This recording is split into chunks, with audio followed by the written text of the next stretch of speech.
qu'elle soit blanche ou douce, qu'elle porte conseil ou réveille nos peurs enfantines, la nuit est un mystère.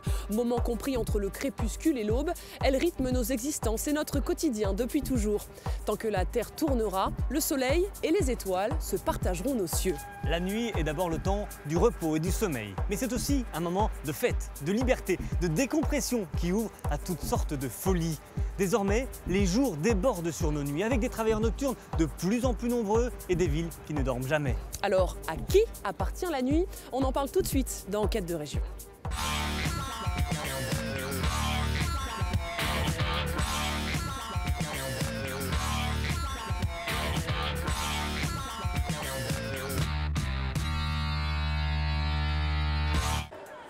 Quand la nuit s'installe sur la ville, la plupart d'entre nous rejoignons nos familles et nos maisons. Pour d'autres, c'est une journée qui commence, à la lumière des lampadaires et des phares de voitures. Les travailleurs nocturnes ont leur monde à eux. Boulangers, médecins, taxis œuvrent aussi au cœur de nos nuits. La nuit est encore un monde à découvrir. Chaque soirée, chaque fête est une petite aventure en soi. L'homme se dévoile sous un nouveau jour. Et certains profitent même de l'obscurité pour devenir quelqu'un d'autre. Le milieu de la nuit, c'est festif, on voit des paillettes, on voit des strass, on voit de la plume, on voit du costume, on voit de la cuisse, des danseuses, des transformistes, des drag queens, des danseurs, des chanteurs, chanteuses. Il y a de tout, c'est un panier garni. Les ténèbres n'existent plus. Les réverbères, lampadaires ou phares automobiles polluent l'obscurité. Si la lumière nous permet de voir entre le crépuscule et l'aube, ses effets délétères sur l'environnement et la biodiversité sont alarmants.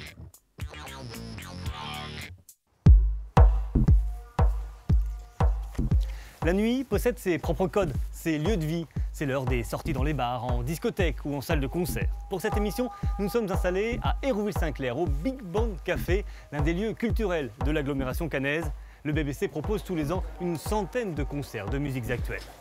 Car la nuit est synonyme de sortie. Quand le soleil se cache entre la journée de travail et le coucher, s'ouvre souvent un moment de détente, de sociabilisation.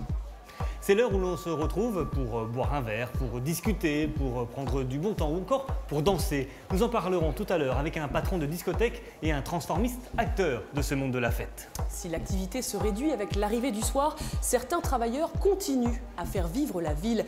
Un Français sur 10 travaille la nuit, un rythme qui diminue l'espérance de vie. Qu'ils soient taxi, boulanger ou médecin, la nuit leur appartient. Erwan, tu as passé quelques heures à leur côté.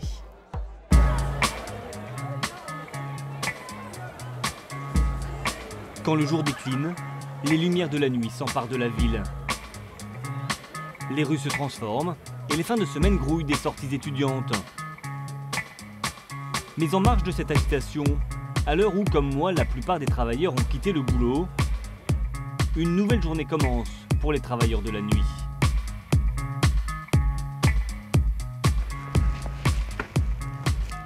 Bonsoir. Bonsoir, comment allez-vous? Vous allez bien? Ça va, merci. Vous, c'est une deuxième nuit qui commence, une deuxième journée qui va commencer Exactement, là. C'est ça? exactement, le monde de la nuit. Et là, vous êtes ouvert depuis quelle heure? Là, on est ouvert depuis 7 h du matin. 7 h. Et jusqu'à quand? Jusqu'à dimanche, justement. Jusqu'à dimanche. L'ouverture une nuit jusqu'à dimanche, après le marché. Et voilà, le jour, c'est une boulangerie ordinaire. Et la nuit, elle se transforme en boulangerie de nuit, sandwicherie. 4 jours par semaine, la boulangerie de la Huche caennaise ne ferme jamais. Elle est la seule de la ville ouverte toute la nuit. En début de soirée, l'heure est donc encore à lancer une fournée de pain pour les clients à venir. Une tradition ici depuis près de 50 ans. Bah, vous pouvez ouvrir le four si vous voulez. Allez, Hop, un coup à droite. Voilà. On va prendre. Je vous la mets où? Bah, n'importe. Allez. Dans le four. À l'époque, on venait à la sortie des balles. Il y en aura d'autres dans la nuit? Il y en aura 2-3, ouais. D'accord. Il y en aura 2-3 fournées dans la nuit. Ce qui concerne viennoiserie et boulangerie, tout ce qui est pain, tradition et pain blanc. La nuit, c'est pas la même clientèle. Les clients sortent de boîtes, sortent de balles, de discothèques et c'est plus difficile à gérer. Mais pourquoi c'est plus difficile à gérer? Parce qu'ils ont un peu picolé, ils ont un peu bu et certains n'arrivent pas à être correct et respectueux avec nous. Mais sinon, on a notre clientèle qui est très fidèle même.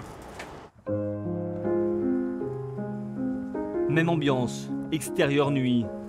Toute autre mission pour Grégory Sfarka.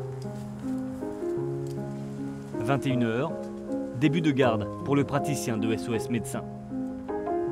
Après 20h, les cabines illico ferment.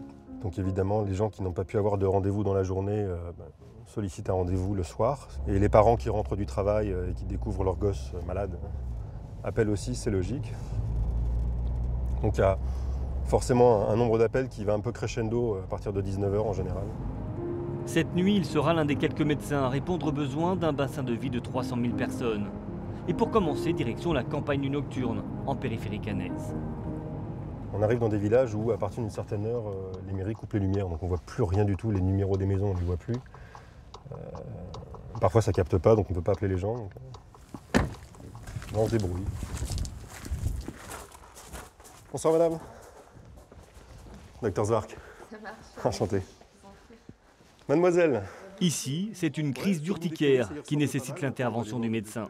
Je suis toute seule, je vais appeler, ça me gênait un peu, et puis après... Non, vous avez bien fait. Faut se méfier des urticaires. La nuit, il reste un intervenant rare et apprécié, malgré les contraintes que cela impose. Sur le plan familial, c'est particulièrement compliqué parfois, parce qu'on voit plus grand monde dans la famille, et puis qu'on organise du coup nos temps de récupération qui sont sur des temps où la famille est là. Et ouais, c'est pas simple. C'est pas toujours très simple. C'est pas accepté par tout le monde. C'est pas accepté par tout le monde, oui. Moi, j'ai la chance d'avoir effectivement une épouse et des enfants, mais une épouse très, très compréhensive, même si des fois ça tire un peu sur la corde et c'est logique. Non, ça peut ne pas être accepté par tout le monde, c'est évident. En attendant, c'est reparti pour la deuxième intervention de la soirée. Là, on part à la Pierrezée pour aller voir un petit de 13 mois. La nuit, il y a plus d'angoisse pour plein de raisons. La première, c'est l'absence de clarté, c'est tout bête, mais physiologiquement, c'est anxiogène. La nuit, on se sent beaucoup plus seul. Et quand on est tout seul, malade ou très angoissé à domicile, c'est beaucoup plus difficile. Et si on est plusieurs, si on a une famille à gérer, il y a toute la responsabilité, tout le poids de la responsabilité d'un père de famille ou d'une mère de famille qui doit assurer finalement pour ses enfants, pour son conjoint, sa conjointe, tout seul. Donc l'angoisse ressentie est quand même beaucoup plus importante, la pression est plus importante, et ce qui est compréhensible.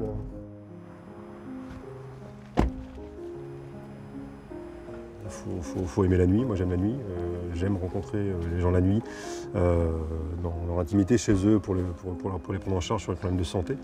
C'est le médecin. La nuit, ils sont chez eux, ils nous attendent. Donc de toute façon, il y a une attente particulière quand même de la part du patient qui fait qu'on rentre en communication assez rapidement, il se livre assez facilement et on peut se permettre de prendre son temps de discuter. Minuit passé, retour dans le centre-ville de Caen. Ce jeudi soir, comme à l'occasion, avec son taxi, Sébastien Joris est venu prêter main forte à ses collègues. Bonsoir. Bonsoir. Vous êtes libre? Oui, je suis libre. Bon, je vous ouvre. vais monter. Voilà, allez-y. Hop. Habitué à rouler de jour comme de nuit, il aime à se retrouver dans une ville plongée dans le noir. C'est un autre monde différent. Déjà, on n'a pas de circulation du tout. En ville, c'est hyper agréable. Voilà, les gens, on va dire, causent plus facilement avec le chauffeur de taxi, discutent avec lui, tout ça. Voilà, le tutoie plus facilement, tout ça.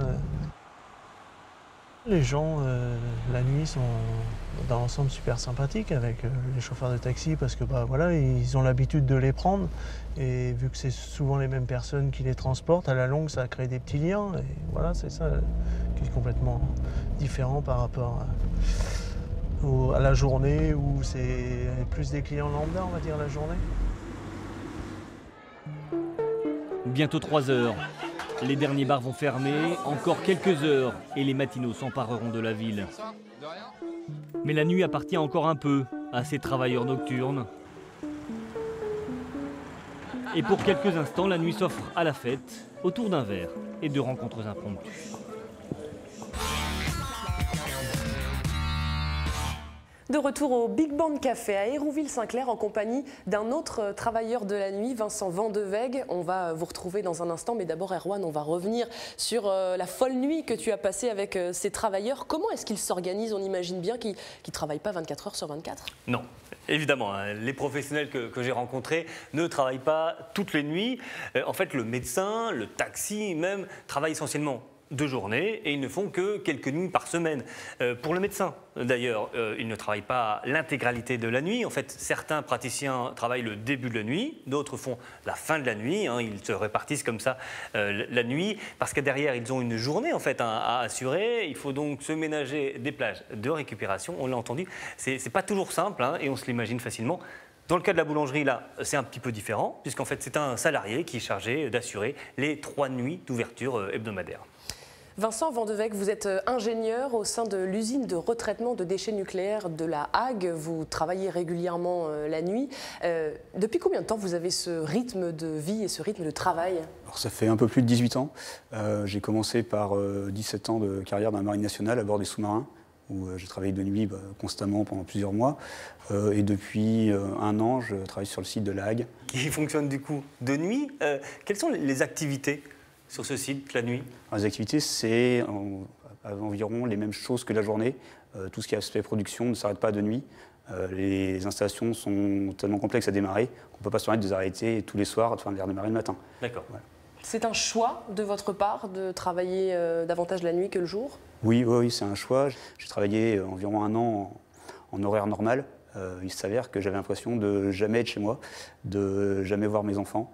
Et le fait de travailler de nuit me permet de passer du temps en journée avec mes enfants et d'éviter juste de les voir 1 heure le soir avant qu'ils aillent se coucher. Quelle ambiance il y a sur le site de la Hague la nuit? Elle est différente de celle du jour, on imagine? Ça reste toujours une ambiance très professionnelle. Les relations sont par contre un peu plus franches. Il y a moins l'aspect de relations hiérarchiques. Comme il y a moins de monde, il y a aussi moins de pression de la part des éventuels hiérarchiques. Vous, votre rôle la nuit, c'est un rôle d'encadrant, c'est ça? Oui, c'est la permanence de la direction et des fonctions de décision. Et donc, quels sont les rapports entre cette permanence de la direction que vous représentez et les salariés qui travaillent? Ils sont plus francs, vous disiez, c'est plus simple les choses la nuit? C'est plus simple. Nous, notre rôle, on est une équipe, on passe et on s'adresse à chaque personne, on les voit en direct. Et comme on n'est pas tout le temps avec eux, on arrive quand même à créer des liens sans avoir toujours ce rapport hiérarchique. Et on n'est pas leur hiérarchique direct non plus. Oui. Est-ce que le travail de nuit, ce rythme que vous avez, a des conséquences sur votre santé? Alors, moi, j'ai pas l'impression, un certain nombre d'études qui montreraient le contraire. Moi, pour ma part, j'ai encore senti aucun signe de physique, d'un vieillissement prématuré ou de quoi que ce soit. Quand vous étiez donc sous-marinier, vous travailliez comment? Vous travailliez de nuit, de jour? Il n'y avait plus de rythme? Il n'y a plus de journée, plus de nuit ou... C'est un rythme où on est 3, on tourne par tiers. Donc c'est 3 personnes qui assurent la permanence 24 heures sur 24, 7 jours sur 7. Oui. Donc c'est du travail de nuit continu pendant plusieurs semaines. Et d'autant que dans un sous-marin, on ne voit pas le jour en fait. On ne voit pas le jour, oui. Oui. Donc il y a un peu l'impression d'être en permanence de nuit ou pas? Non, on arrive toujours à garder quand même un certain rythme de travail, une certaine hygiène de vie. On essaie de dormir dans les plages assez fixes, malgré la rotation. Ne pas voir la journée, ne pas voir le soleil, c'est pas gênant? Pour ma part, ça ne m'a jamais manqué.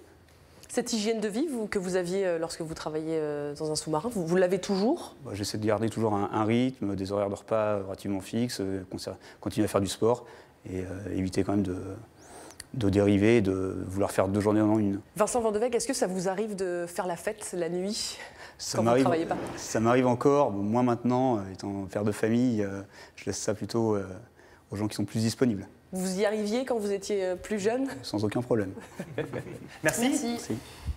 On va continuer à parler de ces travailleurs de la nuit du côté de la fête. Cette fois, nous serons tout à l'heure avec un artiste transformiste et un jeune manager de discothèque. Un monde en mutation. L'an passé, en France, 1500 boîtes de nuit ont fermé leurs portes. Certaines résistent, mais pas forcément en ville. Ainsi, dans la Manche, la Campagnette a célébré ses 50 ans d'existence. Elle a depuis gardé, vous allez le voir, une ambiance véritablement authentique. Bonsoir. Salut. Ça va? Il est minuit à la Campagnette. La campe pour les intimes. Les premiers habitués arrivent dans cette discothèque située en Gauville-sur-Aix, au cœur de la Manche. Cette institution du monde de la nuit célèbre ses 50 ans cette année. Oh, Nicole! Nicole est une fidèle parmi les fidèles. C'est très bien la camp. Et il faut qu'on la garde comme elle est là. Ah oui. Vous ne quitteriez pas la camp? Ah non. Ah non. J'ai essayé d'aller ailleurs, non. Le charme de cette discothèque, son ambiance rétro et feutrée. Sa clientèle de tout âge. Son appellation aussi, unique, ancestrale et qui reste en tête, la Campagnette. Bah, le nom, c'est le nom de la ferme depuis la nuit des temps. Donc pourquoi avoir changé? Non, non, c'est la Campagnette. C'est la seule discothèque en France qui n'a jamais changé de nom et qui n'a jamais fermé. Alors pas question de changer les recettes du succès. Pour faire danser sur la piste, Alain aux platines depuis 16 ans et beaucoup de tubes des années 60, 70, 80, du rock et de la new wave. Rien à voir avec les clubs stars, comme les planches de Deauville où plusieurs générations de fêtards se sont succédés. La dernière décennie marquante, les années 2000. Au mix, les icônes de l'électro française et européenne. David Guetta, Bob Sinclair, Martin Solveig, Avicii. Sur le dance floor, la jeunesse branchée de Normandie, de la capitale et du continent. Mais depuis un an, fini les nuits blanches exaltées. La boîte de nuit a fermé ses portes en février 2018. C'est aujourd'hui un vaste chantier. Tu vois, le bar était ici, et alors regarde bien à ta gauche. C'était la cabine DJ mythique avec les fameux David Guetta, etc. C'était là. Son propriétaire, Jean-Christophe Buon, transforme ce lieu légendaire en domaine pour fêtes privées. Il a déjà des réservations d'anciens clubbeurs nostalgiques.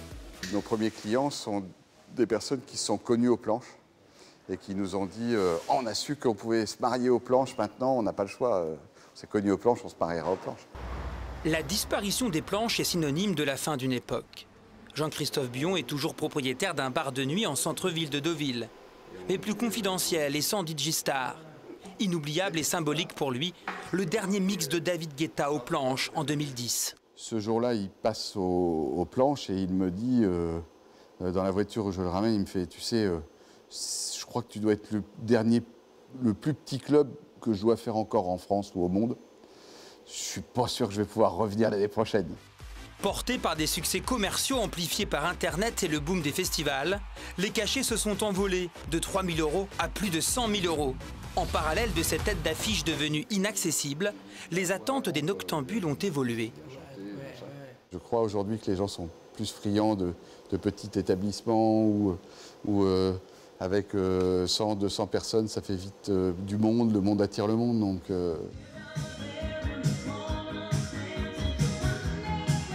Intimité, proximité, convivialité, c'est justement l'ambiance de l'indémodable Campagnette.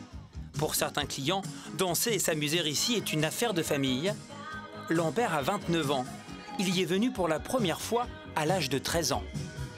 J'ai un attachement particulier pour la Campagnette parce que c'est ici que mes parents se sont rencontrés. Donc voilà, je veux dire, c'est une institution. J'aime bien y venir quand j'ai un petit peu de temps. Et puis tout simplement rencontrer du monde. Se rencontrer. Et pour beaucoup peut-être s'aimer ou trouver l'âme sœur à la Campagnette. Ça peut peut-être arriver, pourquoi pas? Peut-être, on ne sait pas. Hein. Mais avec la différence d'âge, la drague attendra pour certains. Toutes celles qui sont là, ils ont l'âge de ma mère. Ouais, c'est vrai. À l'heure des sites de rencontres, rien ne vaut la surprise d'un joli coup de cœur sentimental ou amical en discothèque. C'est pas parce qu'on est amis sur un réseau social que c'est des amis, en fait c'est des étrangers.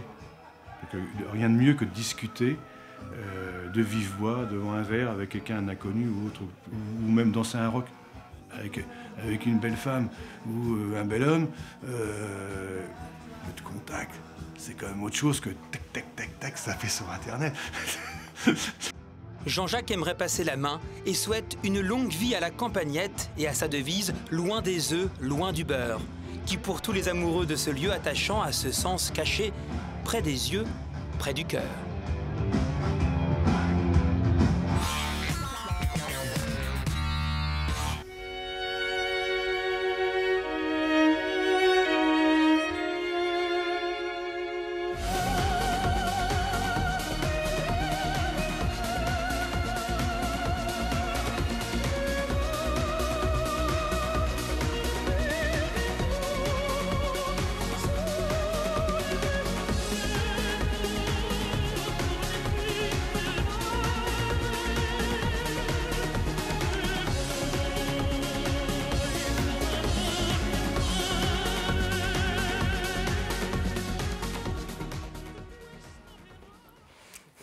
Voilà qui contraste sacrément avec le reportage que l'on vient de voir. Angel, on l'aura compris, vous êtes artiste transformiste au cabaret Les Enfants Terribles à Elbeuf. Le jour, vous êtes Greg. À vos côtés, Léandre Quatrieux, manager du Cozy Room, une boîte de nuit de Caen. Léandre, on a vu dans le reportage cette boîte de nuit de campagne, la Campagnette. Vous, qui est-ce qui vient dans votre boîte de nuit? Quel est le public? C'est vrai que c'est plutôt un public urbain, excusez-moi, un public d'entre 20 et 30 ans selon les jours de la semaine. C'est vrai que plus on avance dans le week-end, plus les gens un petit peu plus âgés sortent, effectivement. Et puis après, c'est un petit peu tout le public de ville, effectivement. Donc le monde de la nuit, c'est encore un monde très jeune chez vous? Dans mon établissement, effectivement, c'est un monde très jeune. Après, j'ai des collègues à Caen et dans diverses villes de la région qui travaillent avec un public plus âgé. Angel, qui sont les gens qui viennent vous voir au cabaret Les Enfants Terribles? Ça dépend des jours. Le midi, principalement, on travaille avec des personnes beaucoup plus âgées, des assos, des comités, des clubs d'anciens qui viennent. Donc, et le samedi soir, vous avez aussi une clientèle avec des enfants qui ont 5 ans, 10 ans. C'est tout public, quoi. Il n'y a pas de limite d'âge. Comment est-ce que vous êtes devenu un oiseau de nuit, un artiste transformiste? Expliquez-nous. Alors, j'ai commencé déjà, j'ai ma mère qui m'avait inscrit dans une école de cirque quand j'étais petit. Donc, à mon avis, elle a dû sentir qu'il y avait quelque chose. Quand j'étais chez mes grands-parents aussi, je m'habillais, je prenais n'importe quoi et je faisais le clown avec. Et après, j'ai fait 1 an de théâtre. Et ensuite, un jour, je suis allé en discothèque où j'ai rencontré justement des drag queens. Et j'ai dit, oh là, ça m'intéresse énormément et j'ai voulu me lancer. Je me suis lancé avec ce que j'avais sous la main, donc c'était pas terrible comme aujourd'hui. Et un autre jour, j'ai connu le vrai métier de transformiste. Vous aviez conscience que c'était un métier qui se faisait la nuit, qui se faisait le soir et que vous alliez travailler la nuit? Oui, mais ça me dérange pas parce que j'aime le milieu de la nuit. Ça me plaît énormément et je vis la nuit de toute façon. Parce que je me couche des moments, je suis chez moi, il est 4h, 5h du matin. Et alors, qu'est-ce qu'il a de particulier, ce milieu de la nuit? Le milieu de la nuit, c'est festif, on voit des paillettes, on voit des strass, on voit de la plume, on voit du costume, on voit de la cuisse, des danseuses, des transformistes, des drag queens, des danseurs, des chanteurs, chanteuses. Il y a de tout, c'est un panier garni, quoi, un panier garni où on peut trouver pas mal de choses intéressantes et il y a justement cette clientèle qui fait que ils arrivent dans un cabaret, ils se disent « Oh là, on est arrivé où ?» Et en fait, quand ils arrivent et à la fin de la soirée, on ne s'attendait pas à ça, quoi. On s'attendait pas à ça. Et vous, la nuit alors, est-ce que vous avez l'impression de devenir quelqu'un d'autre? La nuit, quand je suis au cabaret grimé, c'est Angel. C'est Angel qui intervient sur scène et qui fait son speech dans la salle, qui va voir les clients, qui les taquine un petit peu, qui leur raconte des petites blagounettes. C'est Angel. Mais sinon, à part entière, la journée, c'est Greg. Et je suis habillé en garçon comme vous. Vous, Léandre, vous ne vous transformez pas la nuit, mais vos clients, est-ce qu'ils se lâchent chez vous? Qu'est-ce qu'ils viennent chercher et est-ce qu'ils se lâchent? Comme vous dites, effectivement, aujourd'hui, avec toutes les applications de rencontres, c'est vrai que les gens viennent moins chercher l'amour en boîte de nuit, je trouve, en tout cas dans ce qui nous concerne. Ils viennent plutôt chercher un exutoire, un moment de détente avec leurs amis ou un moment où, effectivement, ils ne vont pas penser au travail, ils ne vont pas penser à tous les problèmes de la vie quotidienne et penser à autre chose. Et nous, c'est ce qu'on offre, effectivement. La nuit, c'est la liberté? Je pense que c'est plus la liberté, oui. On a moins peur du regard hiérarchique, on a moins peur du jugement, on a moins peur. Et puis c'est vrai qu'après, il y a nous, tout le côté alcool qui permet de se libérer un petit peu. Oui, parce que pourquoi est-ce qu'on a moins peur la nuit? C'est ça. C'est pas les mêmes repères, on est bien entouré, on est entouré de ses amis dans un cadre qui est sécurisé, donc on peut se permettre peut-être plus de choses.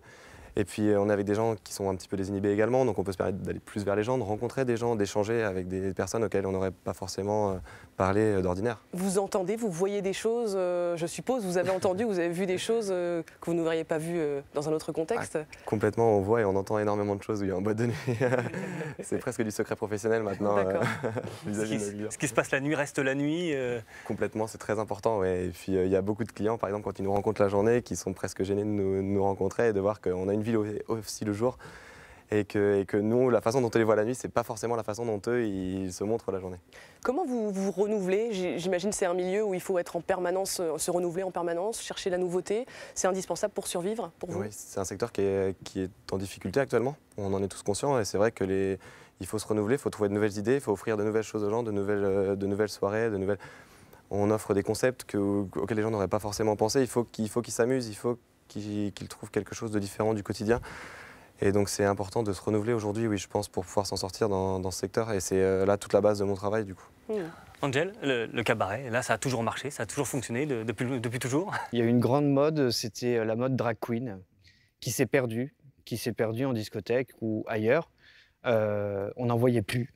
On n'en voyait plus, c'était terminé. Après, on était plus basé sur le transformiste réel dans les cabarets, mélangé de danseuses ou chanteurs, chanteuses. C'était un petit panage de tout ça. Et nous, la spécialité au cabaret des Enfants Terribles, c'est vraiment transformiste.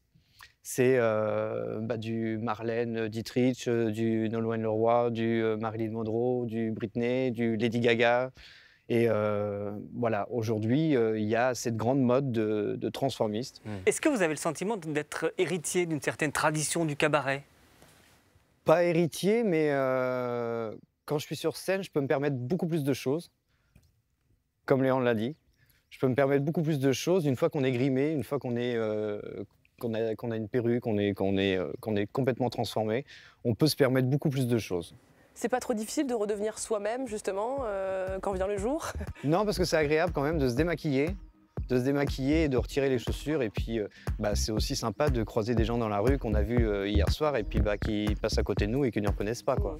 Ça, c'est cool, quoi. Merci beaucoup, messieurs. Merci. Merci à vous.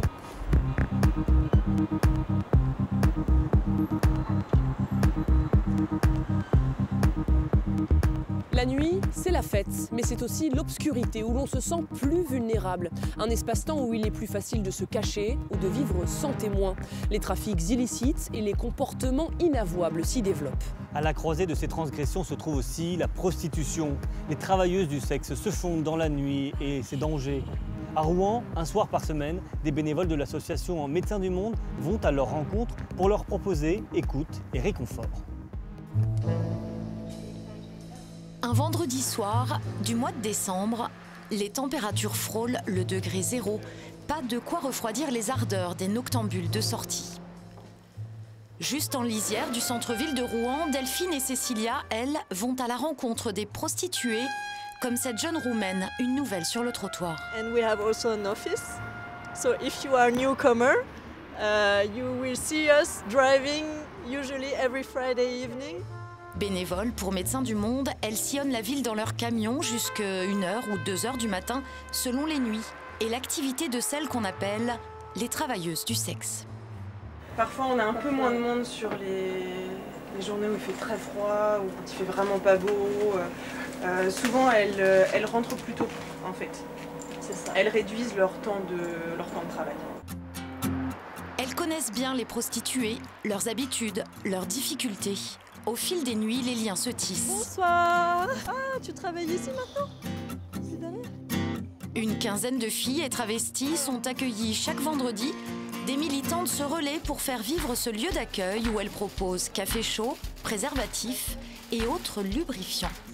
On imagine bien que ça leur suffit pas et qu'elles achètent leur matériel à côté, mais nous c'est aussi une petite accroche, un petit peu comme le café, le chocolat, les petits gâteaux qu'on peut offrir. C'est un premier contact. À partir de 21h, elles sillonnent donc la ville, prêtes à s'arrêter dès qu'elles repèrent des prostituées. Là, il y a un petit groupe. Sur les quais rouennais, des petits groupes de jeunes femmes se réchauffent comme elles le peuvent. Beaucoup sont roumaines. Dans le camion, elles nous montrent les photos de leurs familles restées au pays. Ici, aucune prostituée n'acceptera d'être filmée par peur d'être reconnue. Elles font ça parce qu'elles n'ont pas de travail, qu'elles n'ont pas d'autre choix. Beaucoup ont des enfants de la famille et elles viennent travailler en France pour nourrir leur famille. Pour gagner de l'argent, elles investissent les rues, la nuit. Chacune a son territoire et des horaires précis pour ne pas empiéter sur le terrain des concurrentes. La nuit les protège du regard mais les rend plus vulnérables. Les militantes de Médecins du Monde croisent souvent les mêmes silhouettes. Elles ont recensé environ 190 prostituées. Là, quand on passe comme ça devant les bars, on voit deux mondes différents, quoi. Des gens qui sont là pour faire la fête. Et on est vraiment dans cet entre-deux où on va voir des personnes qui travaillent toute la nuit et qui ont d'autres priorités à gérer et d'autres préoccupations. D'ailleurs, il y en a une là. On s'arrête ici ? Au cœur de leurs préoccupations, la violence des clients renforcée par l'obscurité. Cette Nigériane âgée de 25 ans est une des habituées du bus. Il y a un an, cette femme s'est laissée entraîner dans un coin isolé avant de se faire agresser.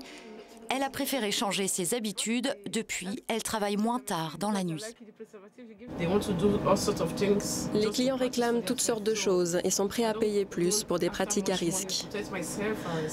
Mais moi, je refuse de tout accepter au nom de l'argent et je me bats pour me préserver. Pour moi et les autres, il faut qu'on trouve le courage de se battre pour nos droits. Jusqu'au cœur de la nuit, les militantes sont là pour écouter ces peurs. En ligne de mire, la pénalisation des clients depuis 2 ans en France, de quoi compliquer le quotidien de ces femmes.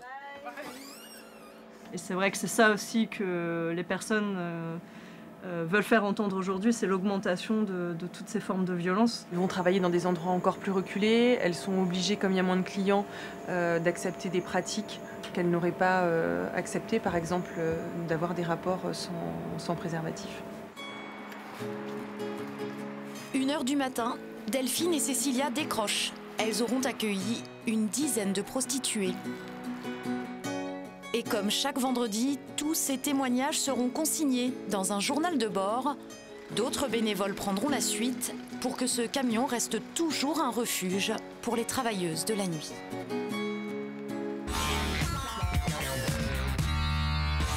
Nicolas Martine, vous êtes travailleur social au sein de Médecins du Monde à Caen. Vous venez en aide aux personnes en difficulté, particulièrement le jour.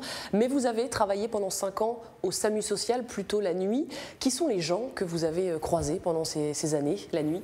Alors, toutes sortes de personnes, mais principalement les appels la nuit concernent des situations d'une urgence plus importante, notamment des personnes, par exemple, victimes de violences conjugales qui vont solliciter une aide sur un dispositif particulier qui est en lien avec les appels au 115 et avec une équipe mobile qui va ensuite venir aider la personne avec ses enfants à sortir du domicile. On peut intervenir sur des sorties de dégrisement pour des personnes marginales qui sortent en pleine nuit parce que le temps imparti est écoulé. Ça peut être des passants qui croisent la nuit une personne en détresse, qui demandent de l'aide ou pas, parce qu'eux estiment, et c'est très important, qu'on ne ferme pas les yeux et quand on passe devant une personne qu'on sent, même si on n'est pas sûr qu'on sent en détresse, qu'on ait le réflexe d'appeler au moins le 115, si ce n'est, si on estime plus, un service de secours tel que le 15 ou le 18. Est-ce que la nuit, c'est un temps plus favorable pour aller vers ces personnes en difficulté ? C'est un temps plus intime, en effet. Il y a moins de regards, il y a moins de personnes. On peut créer une relation qu'on dirait peut-être plus intense, en effet. Les préoccupations de la journée sont passées, que ce soit où trouver un petit refuge ou un recoin, aller dans un service social, tout ça c'est passé. On est sur d'autres préoccupations, on peut aller peut-être plus intensément, plus dans la relation avec les personnes sur ces moments-là, en effet. Est-ce que les situations sont plus violentes la nuit ? La précarité est décuplée ou pas la nuit ? Oui, d'autant plus que les centres-villes sont faits de telle sorte que les personnes sans abri n'y sont pas vraiment tolérées, ou alors l'urbanisme fait que, vous savez, ce sont ces histoires de bancs inclinés pour que les personnes ne restent pas assises. Donc du coup, les personnes s'écartent un peu des centres-villes et vont vers des lieux où il y a moins de lumière, moins de passage, et où en effet, si elles ont à être agressées ou en détresse, on peut penser à toutes sortes de... Souvent les crises d'épilepsie sont des choses auxquelles on est confronté lorsqu'on intervient la nuit, eh bien la personne va être détectée peut-être un peu trop tard. La nuit, c'est un moment aussi où il y a peut-être moins de lieux de refuge, notamment pour des mineurs étrangers isolés, des mineurs isolés. Ici, alors c'est dans beaucoup de villes, mais peut-être plus particulièrement à Caen, le 115 s'est organisé pour créer un critère de vulnérabilité autour de l'âge. Et faisant qu'un mineur qui n'est pas pris en charge par le département trouvera en théorie refuge auprès du 115 sur des dispositifs adultes.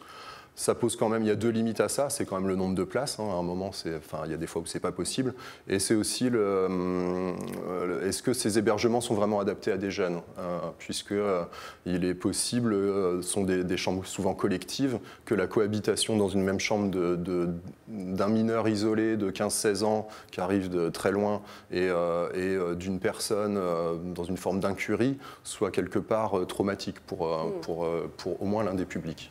Est-ce qu'il y a une méconnaissance de la nuit et un désintérêt de la nuit par les politiques en général? Il y a la question de la sécurité qui intéresse les politiques, c'est-à-dire que s'il y a de l'insécurité, il y aura une réponse. Maintenant, si les choses ne sont pas visibles, on remarque juste un intérêt au moment soit de l'entrée dans l'hiver, puisque c'est un sujet médiatique qui intéresse, soit au moment, pourquoi pas, d'élection, si un candidat a besoin de... Vous pensez qu'on peut mieux faire, qu'il y a des solutions supplémentaires à mettre en place pour améliorer cet accueil de nuit? Oui, en tout cas, à Médecins du Monde, on défend un accueil vraiment inconditionnel, c'est-à-dire pour toute personne qui solliciterait et qui demanderait de l'aide et de manière adaptée à sa personnalité, à sa situation, à son comportement et beaucoup plus qu'aujourd'hui, en tous les cas, sur les hébergements qu'on connaît. Merci beaucoup. Merci également.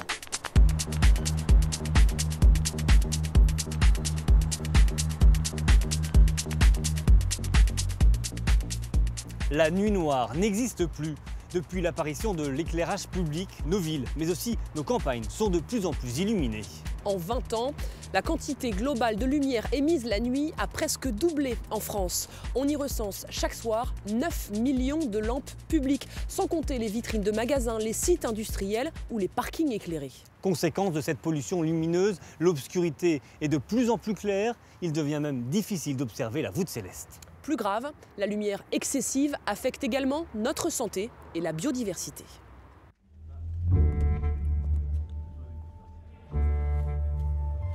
Dans ce quartier commerçant, le client ne court pas les rues.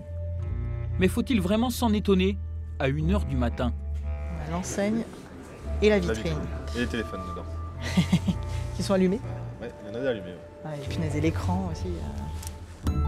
Pourtant, des vitrines sont encore aguicheuses, des réclames font de l'œil, des lumières brillent. Mais eux, c'est à l'intérieur, mais c'est dingue ça. Quelqu'un aurait-il oublié d'éteindre en partant? Rien que sur une petite rue, dans une petite rue, on en a 1, 2, 3, 4, 5, 6, 7. On en a 7 déjà et on n'a pas fini. On en a encore à voir là. Donc on se rend compte de ce gaspillage d'énergie qui sert vraiment à rien.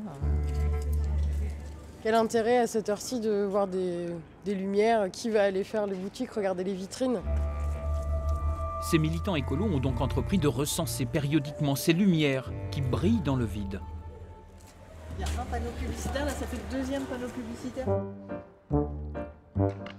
Il y a 10 ans déjà, le clan du néon jouait les commandos anti-gaspi, armés d'une simple perche et d'une bonne dose d'espièglerie.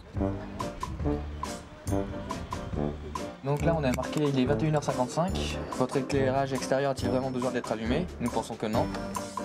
Alors là, le gaspillage d'énergie. Depuis, une réglementation est entrée en vigueur. Les magasins doivent obligatoirement s'éteindre à 1h du matin. Les vitrines éclairent plus que l'éclairage public. C'est là où on se dit qu'il y a peut-être un souci. Déjà, ils savent pas que c'est interdit. Donc déjà.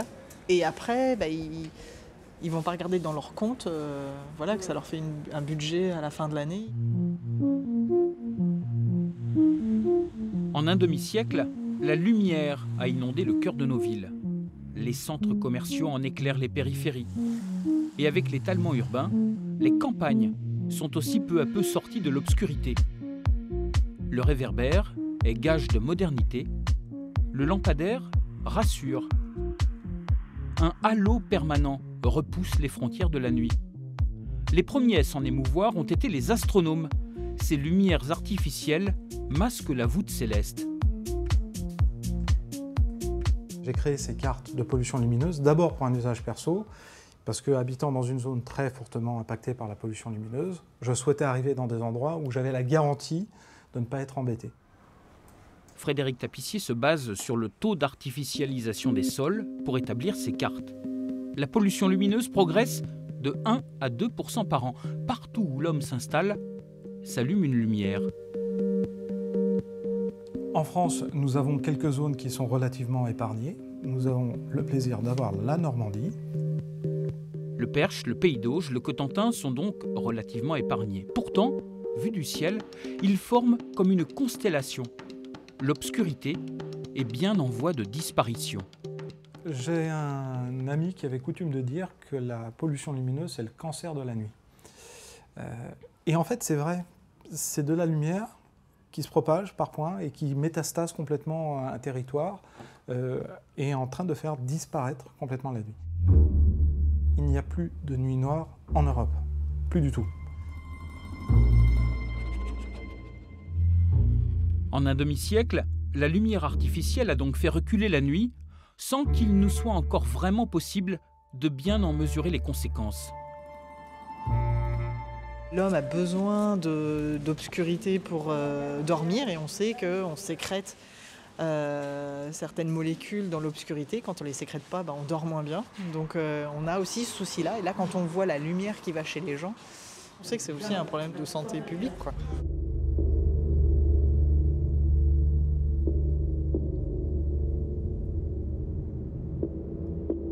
Le peuple de la nuit est fascinant, autant que méconnu.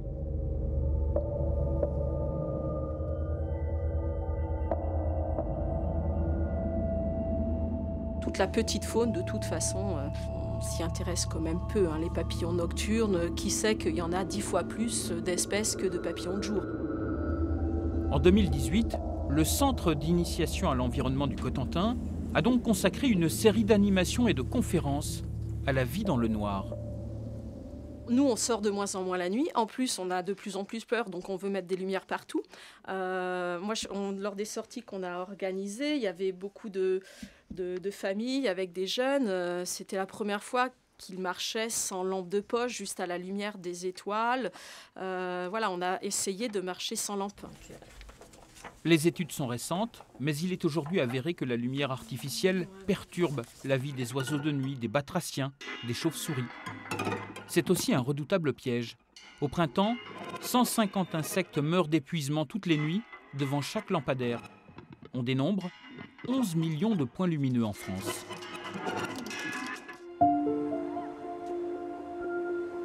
Quand la nuit tombe sur Périer, les lampadaires s'allument. Ils sont pilotés par 23 horloges astronomiques.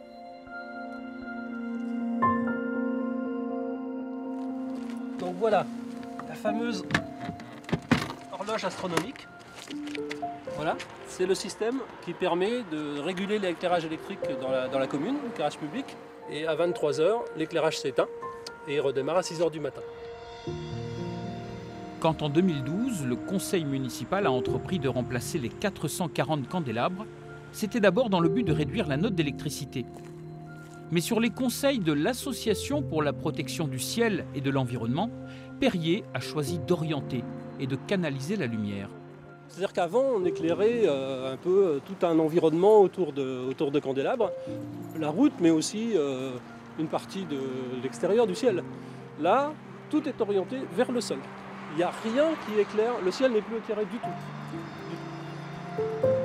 Quand on est un oiseau, qu'on est au-dessus du réverbère, on ne voit pas, on est dans la nuit. Les nouvelles ampoules LED diffusent une lumière douce d'une dizaine de lux, jusqu'à l'extinction des feux. On a retrouvé des chouettes en ville, des vraies chouettes, des hiboux quoi. Et ça, c'était quelque chose qui n'existait plus? Moi, je ne me souvenais pas les avoir entendus depuis longtemps. C'est chouette. Hein.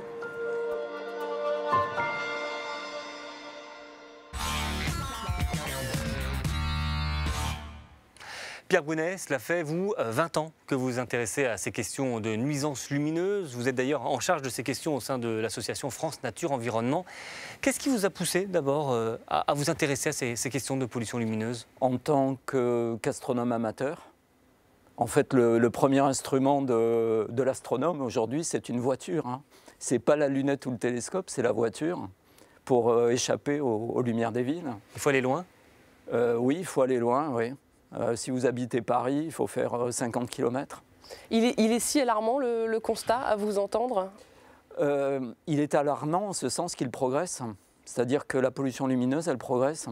On n'est pas du tout sur une tendance, je dirais, où on aurait un niveau qui se serait établi. Non, en fait, on a une croissance de plusieurs pourcents par an du nombre de points lumineux, de la puissance installée dans l'environnement. Voilà, c'est ça le constat. Oui, mais on en a besoin de cette lumière malgré tout. Oui, on en a besoin, mais finalement, on l'installe sans discernement. On raisonne à budget constant. On a tant d'euros pour l'éclairage et on va éclairer le plus possible pour un budget consacré. On ne réfléchit pas aux besoins. De combien de lumière a-t-on besoin? On ne regarde pas, c'est le plus possible pour un budget. Donc on éclaire des endroits qui n'ont pas besoin d'être éclairés? C'est pas forcément ça, c'est plutôt qu'on éclaire énormément. C'est-à-dire on éclaire tellement que votre pupille va se fermer parce qu'effectivement il y a tellement de lumière dans les rues que l'œil accommode vis-à-vis de ces niveaux d'éclairement. En fait, on diviserait par deux les niveaux d'éclairement, on ne s'en rendrait pas compte, l'œil accommoderait. On éclaire beaucoup trop. Alors de ce surplus de lumière, quelles sont les conséquences? Quel impact? L'impact environnemental paysager, je l'évoquais, les astronomes qui ne voient plus le ciel étoilé, et puis ensuite impact sur la biodiversité, sur la faune. La vie est apparue sur Terre dans l'alternance du jour et de la nuit.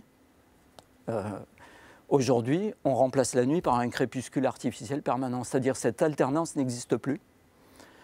Elle est remplacée par un crépuscule. Vous dites problème pour la biodiversité, mais concrètement, quelles espèces sont action gênées? sur les métabolismes, action sur la sécrétion hormonale, c'est-à-dire nous avons tous une hormone, pratiquement tout le règne vivant produit la mélatonine dans l'obscurité et il suffit d'un petit peu de lumière bleue, un petit peu de lumière pour que cette sécrétion commence à diminuer. Or, cette hormone, la mélatonine, est une hormone primordiale, c'est-à-dire elle déclenche elle-même la production de toutes les autres hormones de notre organisme. Et donc, la lumière est un perturbateur endocrinien à ce compte-là. Elle est un perturbateur endocrinien parce qu'elle affecte les métabolismes. Vous parlez de tous les types de lumière ou est-ce qu'il faudrait juste changer le type de lumière pour qu'on aille mieux? Tous les types de lumière à partir d'une certaine intensité, mais particulièrement le bleu. Et c'est le problème des LED. Les LED ont un spectre étendu vers le bleu, important. Et donc, elle démultiplie, la lumière des LED démultiplie l'impact sanitaire ou sur le vivant. En fait, notre œil est extrêmement sensible au bleu. On a eu des alertes qui viennent d'organismes nationaux, l'ANSES. C'est un organisme officiel qui a déjà fait 2 alertes sur ces nouvelles sources de lumière et qui dit attention, il y a un problème sanitaire. Certains matériels, certaines sources LED que l'on trouve dans les supermarchés devraient être interdites à la distribution parce qu'elles seraient classées avec un certain niveau de dangerosité comme les lasers. On n'est pas assez sensibilisé à ces questions? En fait, on découvre. Les LED, c'est récent. Le déploiement est encore modeste. Donc en fait, je dirais que les alertes sont en train d'intervenir au bon moment parce qu'on est en train de les déployer, ces LED. Et justement, on a un arrêté gouvernemental qui vient de sortir à la fin de l'année et qui va interdire les LED avec une trop forte proportion de bleu. C'est une bonne chose. On va dire que là, pour le coup, le gouvernement est en phase avec l'offre qui se présente là sur le marché. Et en ce qui concerne la pollution lumineuse en général, les nuisances lumineuses, est-ce que cet arrêté va pouvoir changer les choses concrètement ? Effectivement, il porte des avancées majeures. C'est-à-dire jusque-là, il n'y avait aucune législation. L'éclairage public, par exemple, était de la compétence absolue du maire. Le maire pouvait éclairer, ne pas éclairer, éclairer comme il veut. Aujourd'hui, non, il a un texte réglementaire qui, effectivement, plafonne les intensités, qui va plus ou moins interdire les émissions vers le haut. D'ailleurs, on ne pourra plus envoyer de la lumière vers le haut, qui ne se justifie, mais nullement. On aura aussi ces questions de limitation d'émissions dans le bleu. Voilà. Donc on est sur quelques prescriptions de bon sens qui interviennent dans un document ministériel. Merci beaucoup, monsieur. Merci. En prie.